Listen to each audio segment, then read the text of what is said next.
கிறிஸ்துவுக்குள் அருமையான சகோதர சகோதரிகளே, உங்கள் அனைவரையும் நம்முடைய ஆண்டவரும் மீட்பரும் ஆகிய இயேசு கிறிஸ்துவின் பரிசுத்த நாமத்தினாலே நான் வாழ்த்தி வரவேற்கிறேன். இன்றைக்கு மூன்றும் அவசியம். All three R essential R necessary. இந்த தலைப்பிலே ஒரு செய்தியை உங்களோடு பகிர்ந்து கொள்கிறேன். அதை நான் 3 சின்ன தலைப்புகளிலே பகிர்ந்து கொள்கிறேன். முதலாவது, அறிவோம், let us know. இரண்டாவது, பகிர்வோம், let us share. மூன்றாவது, இருப்போம், let us be. முதல் தலைப்பாக நான் சொன்னேன், அறிவோம். அன்பான சகோதர சகோதரிகளே, நம்ம எல்லாருக்கும் ஒரு செய்தி நன்றாக தெரியும். நீங்களும் நானும் இந்த உலகத்திலே வாழ்கிற இந்த வாழ்க்கை ஒரே ஒரு முறை வாழ்கிற வாழ்க்கை.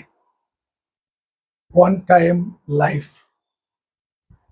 இந்த ஒரு முறை வாழ்கின்ற இந்த வாழ்க்கையில நாம் மிகவும் அதிகமாக சிந்தித்து செயல்பட்டு வாழ அழைக்கப்படுகிறோம்.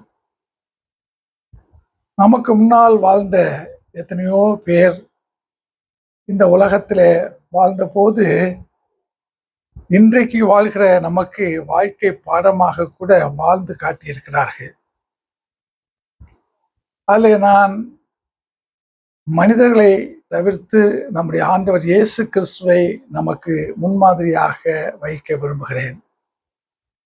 ஏனென்றால் அவரே யோவான் 13ஆம் அதிகாரம் 15ஆம் வசனத்திலே சொல்லுகிறார், நான் செய்வதெல்லாம் உங்களுக்கு மாதிரியாக நீங்களும் செய்ய வேண்டும் என்று நான் செய்கிறேன்.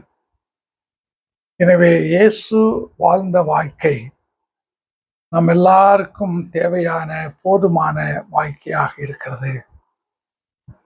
முதலாவது, நாம் அறிவோம். நம்முடைய ஆண்டவர் இயேசு கிறிஸ்துவின் வாழ்க்கையை நாம் படிக்கும்போது நாம் எத்தனையோ காரியங்களை அறிய வேண்டும். முதலாவது, பரலோகத்தை விட்டு பூலோகத்துக்கு மிகுந்த தாழ்மையோடு வந்தார். மாட்டுக்கொட்டிலே பிறந்தார். எருசலேமுக்கு அவர் கடைசி பயணமாக பவுனியாக செல்லும் போது நாம் எல்லோரும் மிக சாதாரண ஒரு மிருகமாக கணிக்கின்ற கழுதையின் மீது ஏறி சென்று தன்னுடைய தாழ்மையை அவர் வெளிப்படுத்தினார். அதே போன்று நம்முடைய சீடர்களுடைய கால்களை கழுவி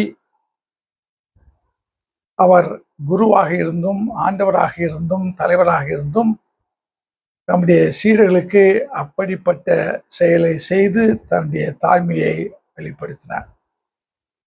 எனவே அறிவோம் என்று நான் சொன்னது, இந்த உலகத்திலே நீங்களும் நானும் வாழும்போது ஆண்டவர் இயேசு வாழ்ந்த வாழ்க்கையை வாழ நாம் ஆண்டவரிடத்திலே பல காரியங்கள் அறிய வேண்டும். அதிலே ஒன்று தாய்மை. அதோடு கூட நம்முடைய ஆண்டவருடைய வாழ்க்கையிலே நாம் பார்க்கும்போது ஜெப வாழ்க்கை. அவர் அதிகாலையிலே எழுந்து தனிமையான இடத்துக்கு போனார். இரவு முழுவதும் அவர் ஆண்டவரோடு ஜெபித்தார். அது மட்டுமல்ல, அவர் ஒவ்வொரு செயலை செய்யும் போதும் ஆண்டவரிடத்திலே ஜெபித்து விட்டு தான் அவர் அந்த செயலை செய்தார். சீடர்களை அழைப்பதற்கு முன்னதாக ஜெபித்தார். அற்புதங்களை செய்வதற்கு முன்னதாக ஜெபித்தார். இப்படி ஜெப வாழ்க்கை ஆண்டவருடைய வாழ்க்கையிலே அதிகமாக இருந்தது. எனவே இந்த உலகத்திலே வாழ்கிற நீங்களும் நானும் அறிந்து கொள்ள வேண்டிய ஒரு காரியம், ஆண்டவரிடத்திலிருந்து பெற்றுக்கொள்ள வேண்டிய காரியம் ஜெப வாழ்க்கை. அதிக நேரத்தை ஜெபத்திலே செலவிடுகிற அப்படிப்பட்ட ஒரு வாழ்க்கையை நாம் வாழ கற்றுக்கொள்ள வேண்டும், அறிய வேண்டும். நான் மூன்றாவதாக சொல்ல வேண்டும் என்றால், ஆண்டவர் இயேசு கிறிஸ்து எப்போதும் ஆண்டவருக்கு முதலிடத்தை கொடுத்தார். God first, others next. That was the principal of our Lord Jesus Christ எப்போதும் முதலிடம். எனவே அவருடைய பிள்ளைகளாகிய நீங்களும் நானும் கூட கர்த்தருக்கு முதல் இடத்தை நாம் கொடுக்க கற்றுக்கொள்ள வேண்டாம். நம்முடைய வேத புத்தகத்தை நாம் படிக்கும்போது கூட வேத புத்தகத்தை எழுதினவர்கள் எப்போதும் கர்த்தருக்கு முதலிடத்தை கொடுப்பார்கள். குறிப்பாக 23ஆம் சங்கீதம் தாவீது அரசராக இருக்கும்போது எழுதினார். அந்த சங்கீதத்தை அவர் எழுதும்போது எப்படி எழுதுகிறார்? கர்த்தர் என் மெய்ப்பராய் இருக்கிறார். என் மெய்ப்பராய் கர்த்தர் இருக்கிறார் என்று சொல்லி அந்த கர்த்தர் என்ற அந்த சொல்லை நடுவிலே போடலாம், கடைசியிலே போடலாம், அர்த்தம் மாறாது. ஆனால் தாவீது ராஜா நடுவிலேயும் போடவில்லை, கடைசியிலேயும் போடவில்லை, முதலிலே. இப்படிப்பட்ட ஆண்டவருக்கு முதலிடத்தை கொடுக்கின்ற, அப்படி முதலிடம் கொடுத்து எழுதுகின்ற அந்த பழக்கத்தை நாம் திருமுறையை வாசிக்கும் போது பார்க்கலாம். எனவே ஆண்டவர் நமக்கு கற்றுக் கொடுக்கிற அருமையான பாடம், எப்போதும் ஆண்டவருக்கு முதலிடத்தை கொடுக்க வேண்டும். அடுத்ததாக, இந்த உலகத்திலே நீங்களும் நானும் வாழ்கிறோம். மனித நேயம் அதிகம் தேவை என்பதை ஆண்டவர் தம்முடைய வாழ்க்கையிலே வாழ்ந்து காட்டியிருக்கிறார். ஆயக்காரரோடும் பாவிகளோடும் பந்தி இருந்தார். அப்படி பந்தி இருந்ததை பார்த்த பரிசேயரும் வேதபாரகரும் பொறாமைப்பட்டார்கள். எப்படி இப்படிப்பட்ட ஒருவர் சாதாரண வெறுக்கப்பட வேண்டிய மக்களோடு உட்கார்ந்து சாப்பிட்டு கொண்டிருக்கிறார் என்று சொல்லி அப்படி சொன்னார்கள். எனவே compassion for the marginalized people. இதை போன்று ஏராளமான இடங்களிலே நாம் பார்க்கலாம். சமாரிய பெண் இயேசு வாழ்ந்த காலத்தில் அவர் தாழ்ந்த இனமாக கருதப்பட்டார். நாம் யோவான் 4ஆம் அதிகாரம் 9ஆம் வசனத்தை படிப்போம் என்றால், ஆண்டவர் இயேசு சமாரிய பெண்ணிடத்திலே தாகத்துக்கு தண்ணீர் கேட்டார். அப்போது அந்த சகோதரி, நீர் யூதர், நான் சமாரிய பெண், என்னிடத்திலே நீர் எப்படி தண்ணீர் கேட்க முடியும் என்று அந்த காலகட்டத்தில் இருந்த அந்த பாகுபாட்டை, வித்தியாசத்தை, வேறுபாட்டை அவர் விளக்கமாக சொன்னார். அதே போன்று ஆண்டவருடைய வாழ்க்கையில நாம் கற்றுக்கொள்ள வேண்டிய உண்மையான காரியம் என்னவென்றால், உண்மையான பக்தி அது வெளிப்படையாக அல்ல. The true faith must be in the inner heart. நாம் மத்தேயு 5ஆம் அதிகாரம் 8ஆம் வசனத்தை நாம் படிப்போம் என்றால், இதயத்தில் சுத்தம் உள்ளவர்கள் பாக்கியவான்கள், அவர்கள் தேவனுடைய ராஜ்யத்தை காண்பார்கள். இதய சுத்தம்.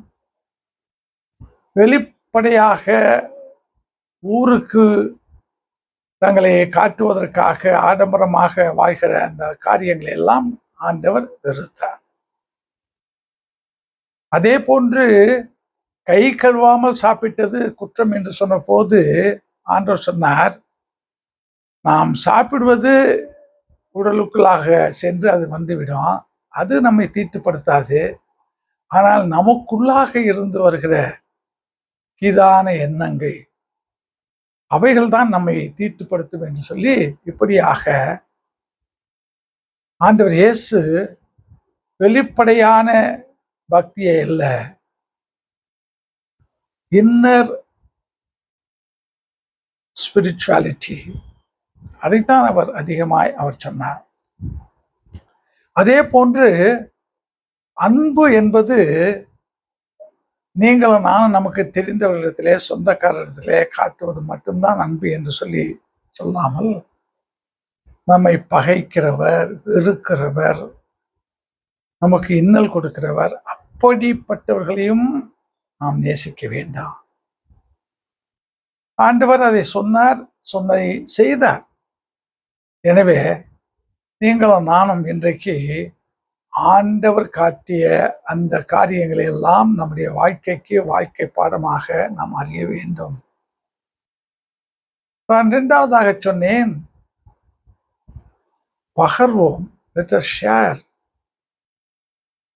the things that we learn from Jesus with others. அடுத்தவரோடு நாம் பகர்வோம். நம்முடைய வேத புத்தகத்தை நாம் பார்க்கும்போது ஆண்டவர் இயேசு கிறிஸ்து இறை அரசை பற்றிய அநேக காரியங்களை மக்களுக்கு, அடுத்தவர்களுக்கு பகிர்ந்தார். அதே போன்று ஆண்டவர் பிறந்த போது ஆண்டவரை காண வந்த இந்த மேய்ப்பர்கள் தாங்கள் கண்ட காட்சியை போகிற வழியிலே தாங்கள் கண்ட அத்தனை மக்களுக்கும் சொன்னார்கள். எல்லாரும் ஆச்சரியப்பட்டார்கள் என்று சொல்லி நான் படிக்கின்றோம்.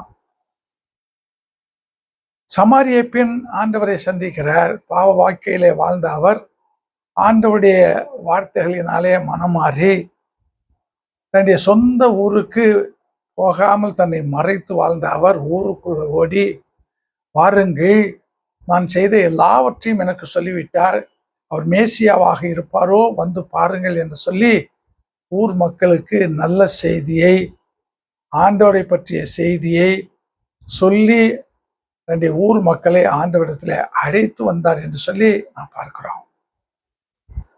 அதே போன்று பவுல் அப்போஸ்தலர் 9ஆம் அதிகாரத்திலே உயிர்த்தெழுந்த ஆண்டவர் பவுலை சவுலாக இருக்கும்போது சந்திக்கிறார். அப்படி சந்தித்த அந்த சவுல் அப்போஸ்தலர் 13ஆம் அதிகாரத்திலே அந்தியோகியா சபையில பரிசுத்த ஆவியானவரால் வெளிப்படுத்தப்பட்டு பவுலை தன்னுடைய ஊழியத்திற்கு நீங்கள் பரிசுத்தம் பண்ணி அனுப்ப வேண்டும் என்று சொல்லி பவுல் ஊழியத்தை அங்கே ஏற்றுக்கொள்கிறார். நாம் அப்போஸ்தலர் நடபடிகள் புத்தகம் 13ஆம் அதிகாரத்திலிருந்து இந்த கடைசி 28ஆம் அதிகாரம் வரைக்கும் வாசிப்போம் என்றால், பரிசுத்த பவுல் அநேகருக்கு, அநேக மக்களுக்கு, அநேக ஊர்களில ஆண்டவரை பற்றிய, இறை அரசை பற்றிய செய்தியை பகிர்ந்து கொண்டே போகிறார். இந்த கடைசி அதிகாரமாகிய 28ஆம் அதிகாரத்தை நாம் படிப்போம் என்றால், பவுல் சிறையிலே, ரோமாபுரி சிறையிலே இருக்கிறார். அந்த சிறையிலே இருக்கும்போது கூட மக்களை தன்னிடத்தில் அழைத்து ஆண்டவரை பற்றிய காரியங்களை சொன்னார் என்று சொல்லி நாம் வாசிக்கிறோம். எனவே பவுல் ஆண்டவரை பற்றி அடுத்தவருக்கு பகிர்ந்த அருமையான அடியார். பவுல் மட்டும் இல்லாமல் இருந்தால் நான் நினைக்கின்றேன் கிறிஸ்தவம் பலஸ்தீனா நாட்டோடு இருந்திருக்கும். ஆனால் பவுல் இருந்ததினாலே தான் அது பலஸ்தீனா நாட்டை கடந்து பல நாடுகளுக்கு அது சென்றது. ஐரோப்பா நகருக்கு நற்செய்தியை சுமந்து சென்றவர் பவுல். அதே போன்று ஆண்டவருடைய சீடர்களில் ஒருவரான பேதுரு, நாம் அப்போஸ்தலர் நடபடிகள் புத்தகம் 2ஆம் அதிகாரத்தில் நாம் பார்ப்போம் என்றால், யூத தலைவர்களை பார்த்து மிக துணிவாக அவர் பேசுகிறார். ஒரு காலகட்டத்தில் யூதருக்கு பயந்து அறைக்குள்ளாக, பூட்டிய அறைக்குள்ளாக இருந்தார். எல்லா சீடர்களும் இருந்தார். ஆனால் ஆண்டவர் உயிர்த்த பின்னதாக, உயிர்த்த காட்சியை கண்ட பின்னதாக பரிசுத்த பேதுரு எந்த அச்சமும் படாமல், எந்த யூத அதிகாரிகள் இயேசுவுக்கு எதிராக இருந்தார்களோ, கொலை செய்தார்களோ, அவர்களை பார்த்து நீங்கள் பரிசுத்தமான இயேசுவை கொலை செய்தீர்கள் சொல்லி நேருக்கு நேராக பேசுகிறார். தன்னுடைய செய்தியை கேட்ட அத்தனை மக்களுக்கும் உண்மையை சொன்னார், ஆண்டவரை பற்றி சொன்னார். எல்லோரும் தங்களுடைய இதயத்திலே குத்தப்பட்டவர்களாக நாங்கள் என்ன செய்ய வேண்டும் என்று கேட்கக்கூடிய அளவிற்கு பேதுரு அருளுரை ஆற்றினார். அப்போஸ்தலர் 2ஆம் அதிகாரம் 41ஆம் வசனத்தை பார்க்கும்போது, பேதுருடைய ஒரு அருளுரையினாலே 3000 பேர் ஆண்டவர் இயேசு கிறிஸ்துவை தங்களுடைய மீட்பராக ஏற்றுக்கொண்டு திருமுழுக்கு பெற்றார்கள் என்று சொல்லி நாம் வாசிக்கிறோம். இப்படி ஆண்டவரை பற்றி பகிர்ந்தவர்கள் ஏராளம் உண்டு. அப்போஸ்தலர் 8ஆம் அதிகாரத்திலே சமாரியா, அங்கே பிலிப்பு என்பவர் அந்த ஊருக்கு சென்று அந்த மக்கள் எல்லாரும் ஆண்டவரை ஏற்றுக்கொள்கிறார்கள். பிலிப்பினுடைய ஊழியத்தை அறிந்த ஆண்டவருடைய அப்போஸ்தலர்கள் ஆச்சரியப்பட்டு அவர்களும் பிலிப்போடு சேர்ந்து சமாரியிலே ஊழியம் செய்தார்கள் சொல்லி வாசிக்கிறோம். அந்த பிலிப்பு என்பவருக்கு நான்கு மகள்கள் இருந்தார்கள். அப்போஸ்தலர் 21ஆம் அதிகாரத்திலே படிக்கிறோம். 4 மகள்கள் இருந்தாலும் அவர்களுக்கு திருமணம் செய்து கொடுத்து திருமண வாழ்க்கையை பார்க்க வேண்டும் என்று பிலிப்பு விரும்பாமல் 4 பேரும் கன்னியாஸ்திரிகளாக தீர்க்கதரிசிகளாக அவர்கள் ஆண்டவருக்கு பணி செய்தார்கள் என்று சொல்லி நான் பார்க்கிறோம். இப்படி அடுத்தவருக்கு ஆண்டவரை பற்றி பகிர்ந்து கொண்டவர்கள் ஏராளம் உண்டு. நாம் திருமுறையை படிக்கும் போது நான் சொன்னது, இன்னும் அநேகர் பகிர்ந்தார்கள், அவர்களையும் நீங்கள் சேர்த்து பாருங்கள். இன்றைக்கு நான் சொல்ல விரும்புவது, ஆண்டவரை பற்றி சமாரிய பெண் பகிர்ந்தார் தன் ஊர் மக்களோடு. ஆண்டவரை பற்றி பவுல் அநேக இடங்களிலே இருந்த மக்களோடு பகிர்ந்தார். பேதுரு பகிர்ந்தார், மேய்ப்பர்கள் பகிர்ந்தார்கள், பிலிப்பு பகிர்ந்தார், பிலிப்பினுடைய மகள்கள் பகிர்ந்தார்கள் என்று சொல்வது கேட்பதற்கு இனிமையாக இருக்கிறது. நான் இன்றைக்கு சொல்லுகிற ஒரு காரியம், நான் ஆரம்பத்திலே சொன்னவனுமாக நீங்களும் நானும் வாழ்கிற இந்த வாழ்க்கை ஒரே ஒரு வாழ்க்கை. இந்த ஒரு வாழ்க்கையில மிக சரியாக நாம் சிந்தித்து செயல்பட வேண்டும்.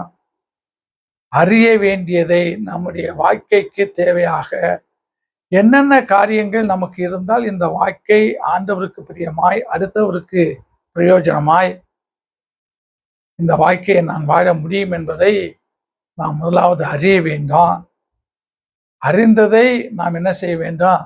யான் பெற்ற இன்பம் பெருக வையகம் என்று நம்முடைய தமிழ் அறிஞர் திருமூலர் சொன்னதை போன்று நாம் நம்முடைய நெஞ்சத்திலே மட்டும் நாம் அறிந்ததை வைத்துக் கொள்ளாமல் அடுத்தவருக்கும் நாம் பகிர்ந்து கொள்ள வேண்டும். எப்போதெல்லாம் வாய்ப்பு கிடைக்கிறதோ, எப்போதெல்லாம் நேரம் கிடைக்கிறதோ, அப்போதெல்லாம் தெரிந்ததை அறிந்ததை நாம் மற்றவர்களோடு பகிர்ந்து கொள்ள வேண்டும். Sharing the good news, sharing the word about our Lord Jesus Christ is very must. அது நமக்கு கண்டிப்பாக செய்ய வேண்டிய ஒரு காரியம். ஏனென்றால் நாம் மத்தேயு 28ஆம் அதிகாரம் இந்த கடைசி 2 வசனங்கள் 19, 20, அங்கே உயிர்த்தெழுந்த ஆண்டவர் சொல்கிறார், நீங்கள் உலகமெங்கும் போய் உலகத்திலே இருக்கக்கூடிய அத்தனை பேருக்கும் நல்ல செய்தியை சொல்லுங்கள், சொல்லி அவர்களை பிதா குமாரன் பரிசுத்த ஆவியினாலே திருமுழுக்கு கொடுத்து ஆண்டவருடைய பிள்ளைகளாக ஆக்குங்கள் என்று சொல்கிறார். எனவே மற்றவர்களுக்கு அறிவிக்க வேண்டியது என்பது நம்முடைய விருப்பம் என்பது ஒன்று, அது ஆண்டவருடைய விருப்பமாக இருந்தது. உயிர்த்தெழுந்த ஆண்டவர் நம்மை பார்த்து சொல்கிற அவருடைய ஆசை, எல்லோருக்கும் பகிர்ந்து கொள்ளுங்கள். நாம் 1 கொரிந்தியர் 9ஆம் அதிகாரம் 16ஆம் வசனத்தை பார்ப்போம் என்றால், பரிசுத்த பவுல் ஒரு காலகட்டத்திலே ஆண்டவருக்கு விரோதமாக செயல்பட்டார், கிறிஸ்தவர்களுக்கு விரோதமாக செயல்பட்டார். தமஸ்கு பாதையிலே ஆண்டவரை சந்தித்து ஆண்டவரை ஏற்றுக்கொண்டார். அப்போஸ்தலர் 9ஆம் அதிகாரம் 6ஆம் வசனத்தை நாம் படிக்கும் போது, பரிசுத்த பவுல் உயிர்த்த ஆண்டவரை பார்த்து முதல் கேட்ட ஒரு காரியம், ஆண்டவரே, நான் என்ன செய்ய சித்தமாயிருக்கிறேன். அப்படி கேட்ட பவுல் 1 கொரிந்தியர் 9ஆம் அதிகாரம் 16ஆம் வசனத்திலே சொல்லுகிறார், நற்செய்தியை அறிவிப்பது என்மேல் விழுந்த கடமை. It is the Christian obligation that we have to share the gospel, announce the gospel to others. அப்படி நான் செய்யாமல் இருந்தால் அது எனக்கு ஐயோ, it will become a curse. எனவே அறிவித்தவர் மட்டுமல்ல, சொன்னவர் மட்டுமல்ல, அதை செய்தும் காட்டினார். எனவே பகிர்ந்து கொள்வோம். இந்த ஒரு வாழ்க்கை இதுவரைக்கும் நாம் எப்படியோ வாழ்ந்திருக்கிறோம். இன்றைக்கு ஆண்டவர் தம்முடைய வார்த்தையினாலே நம்மோடு பேசுகிறார். இந்த மீதியான வாழ்க்கையில நாம் பகிர்ந்து கொள்வோம்.